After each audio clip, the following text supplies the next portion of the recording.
Hello and welcome to this week's edition of Park Life. I am back. Thank you so much to Zandy for covering for me last week.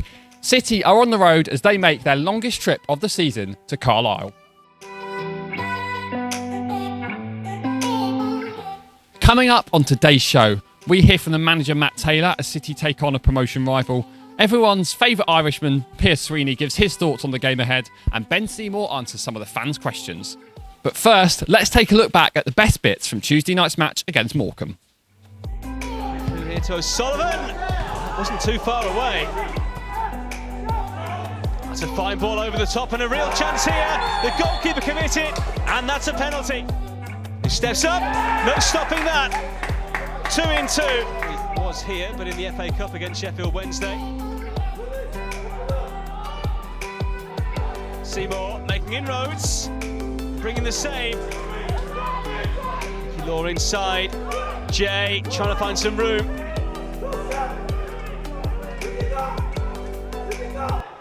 They get a good delivery here. They'll try. Oh, he's spilled by the goalkeeper. And behind for a corner. Still lead by a goal to nil thanks to Adam Phillips' penalty. Headed one by O'Sullivan. From range, it's a good save and the rebound. Goal scorer looking to create this time, and he may have done here for Stockton. It's a great take. Stockton, a fine goal.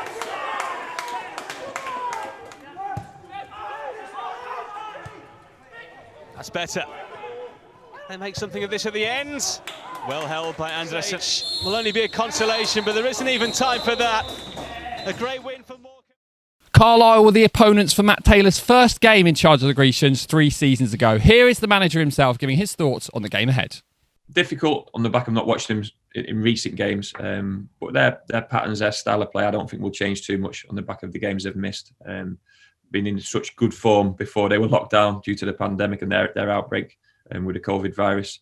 And they've missed a little bit of a chunk of the season. I missed most of January, so I don't think the personnel will have changed too much. And I'd expect them to be of a similar mould to what they were before their own lockdown.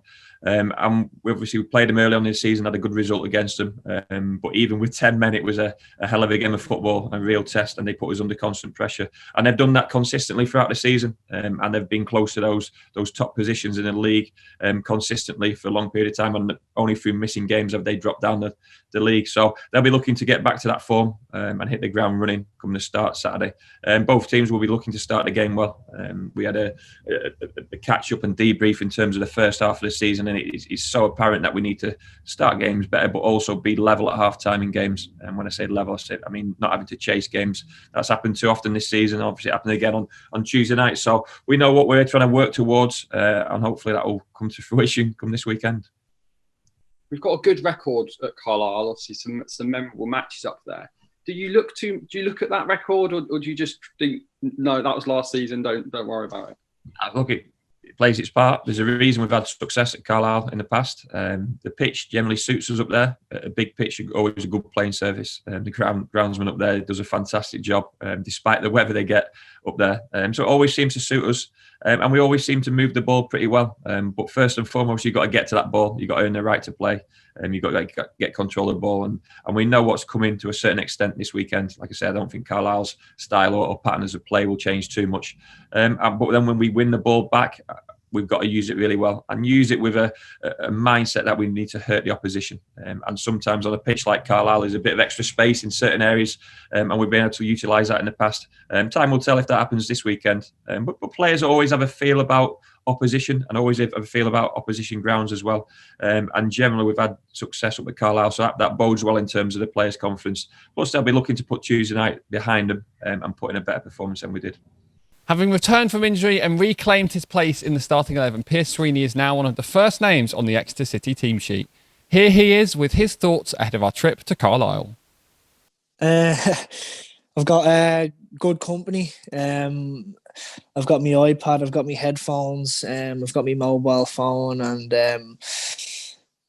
just proper good chat. Me, Nicky Law, Jake Taylor, and MJ all sit at the back of the bus, and it's usually multiple hours of just really weird, strange, sometimes normal conversation that I can't really reveal, but there's no real movie watching or film series or TV series watching. It's just more general chit chat and trying to pass the hours by as quick as we can. Nicky Law's there. It sounds like you must be involved in a few jokes on that, though. Well, yeah, he tries to be funny. I don't think he's that comedian type of guy, but he tries to give it out. But he's just sticks his iPad on or his laptop on and plays Football Manager and just he tries to be funny, but he's not actually funny. This is a fixture that we've got a good record in. I was speaking to the manager earlier. He says he tries not to look too much at previous matches against an opponent, but they do come into play. Yeah, I think he's right. Listen, teams change a lot. I think they've signed, 15, 16 players in the off season, and they've got a new manager and stuff like that. So it doesn't come into play massively, but listen, it's a good record to have. I can't remember us really losing up there. And we've got to kind of you got to look to a little bit like that. The pitch is big. The pitch is really big. It's a really nice surface, and we've got to go there and see how we can implement our strongest game against them. It's now time for everybody's favourite Exeter City club historian, Will, in his section, which I've now decided to call A Little Bit of Barrett. City travel to Carlisle this weekend, hoping that both the elements and the game play out in our favour. On paper, our opponents are one of the informed teams in the division, although a string of cancellations in recent weeks means that this will be their first match since the 2nd of January. Historically speaking, our record against Carlisle goes back to the 1958-59 season, where a City team, including the likes of Arnold Mitchell, Graham Rees, Theo Foley and Gordon Dale, did the double over the Blues with 2-1 wins, both home and away. The following season, City recorded a thumping 4-0 win at Brunton Park. But from then on, fans of City would have to wait until January 1999 before our team would pick up another win against Carlisle on the road. However, since the turn of the century, it's not been anywhere near that frustrating. In all, City have lost on just 3 of our trips, with the last defeat coming in December 2016. That game, of course, was a key milestone in our 16-17 campaign and ultimately led to the two sides facing each other again in the end of season playoffs. Now, much is rightly remembered about the home leg of that tie, but the away game in itself was a modern day classic as the two sides battled out a thrilling 3-3 draw in what is the highest scoring game between these two sides in history. City's goals came from Joel Grant, Brian Harley and David Wheeler, and it certainly could have been more comfortable for us going into that remarkable second leg, but for 2 goals being chalked off for a couple of questionable offside calls. Hopefully we'll be in for more of that kind of excitement this weekend, and he's hoping that the linesman can keep the sun out of his eyes this time around. We're now into the part of the season where finally we can look back on some previous games from this season. Looking back at our first game against Carlisle, here are the best bits when Tom Parks scored the only goal in that one just behind me.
Free kick level with the penalty area on the touchline. Over it comes.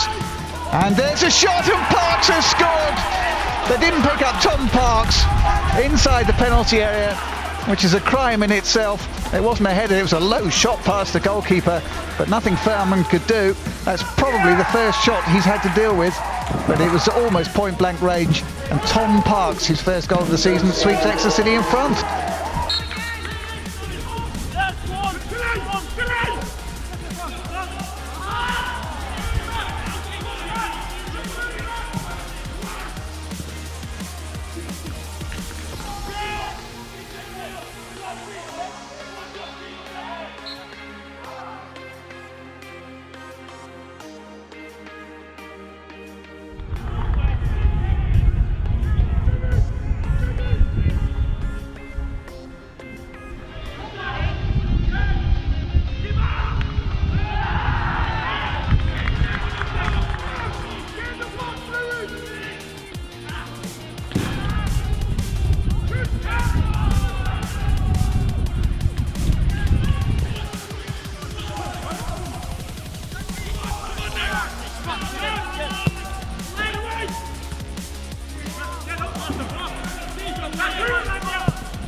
With Saturday's game taking us just south of the Scottish border, it is, of course, our longest away trip of the season. If you're wondering how the boys keep themselves occupied on those long coach journeys, here is City's latest number 9, Ben Seymour, answering that question and some more that you put to him during the week.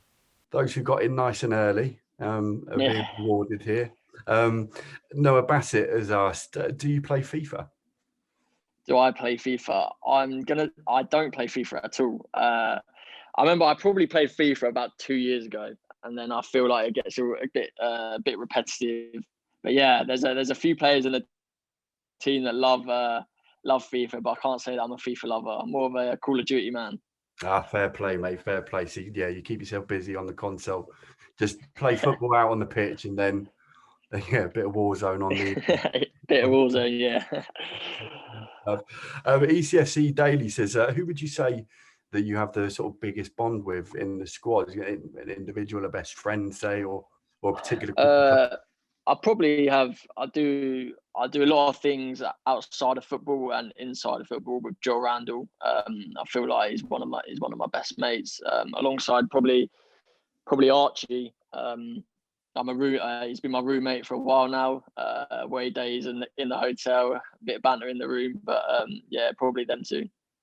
Good stuff, mate. Now moving on, who have we got next? Ben at ECFC.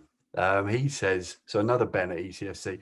He asks, who was your football idol growing up?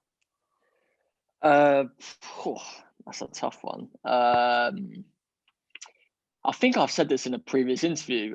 Growing up, I was actually a centre midfielder before I started playing for Exeter. So it was pretty, and I remember I used to support Arsenal, and Cesc Fabregas was coming through the ranks, and Coy used to run it in there. So I remember I used to look up for him. I think I still got my 10-year-old Arsenal jersey with Fabregas on the back.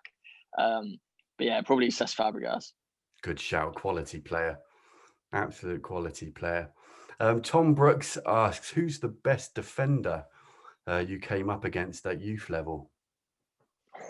Youth level. There's been some good players. I I remember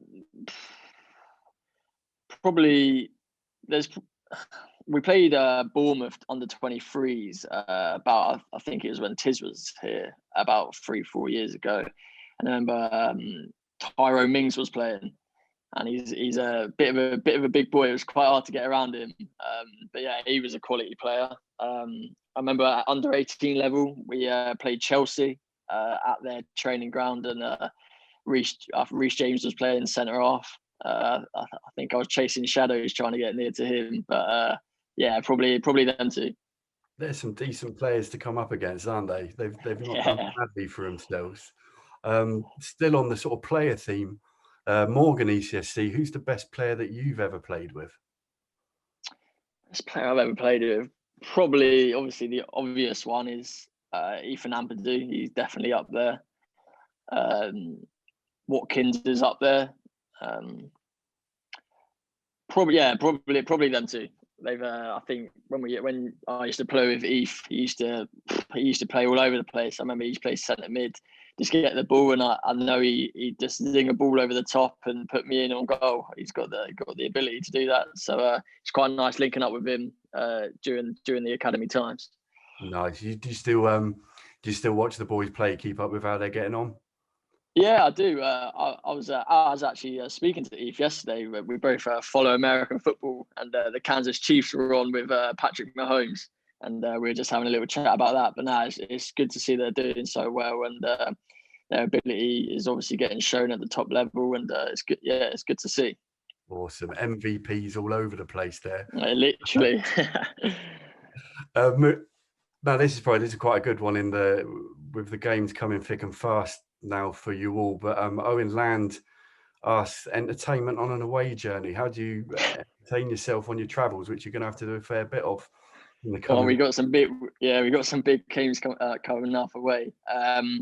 There's a few, to be fair. There's a lot of banter that goes on the bus. Bowman, he's always in and around there making these childish jokes that this isn't funny, but just no one laughs. You've got to laugh. I sit on a table with Joel and Archie and Sparksy, and Joel, just the constant finger swipe of the Tinder. Just that's always a funny one. I remember this story last season. I remember we stop off at a service station, and Sparksy and we all got off, and obviously you get your drinks and your food, and you get back on. Sparksy's already sat back down, and I look down, and he's bought a Sudoku book, and I wouldn't say Sparksy's the most academic lad. So I'm looking at this thinking, what's going on here? And it was just a bit of a funny moment. And I don't think he even did it. I think he just did it. I don't know what he was thinking at all. Little tip for Sparksy, tell him to just fill it in really quickly because no one ever checks. So, I'm not going to lie. I think that's what he did. Maybe have a look time then. Lastly, mate, I got a couple of quite nice. We got a couple of messages from Dorchester Town fans. Obviously, you spent some time alone, and they chipped in by asking if you remember them chanting "Seymour on fire." Oh my god, I do. To be fair, when I think they were singing that the loudest, was it Hungerford? I think we played them in the FA Trophy before we went to Barnet, and I've scored it was a back post header, and then he's been nodded across, and I've just tapped it in the back post. And I think they were singing "Seymour's on fire" quite loud that day. But no, it was good to hear on the pitch. It gives you a bit of confidence. That's nice, isn't it, mate? Absolutely. And hopefully we'll all be back at the park soon, and maybe we'll get a chance to sing it for you as well. But thanks. I hope so. Yeah, for sure. Hopefully. We'll look forward to that. Thanks for your time this afternoon, and we'll catch up with you again soon. Brilliant. Thank you very much. If you tuned in for our Park Life episode when we played Carlisle at home here, you'll know we look back on that memorable playoff semi-final here against Carlisle United. Well, this one doesn't quite top that, but let's look back on our 2-0 win here in 2014 with goals from Scott Bennett and Matt Grimes.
in spirit, in soul.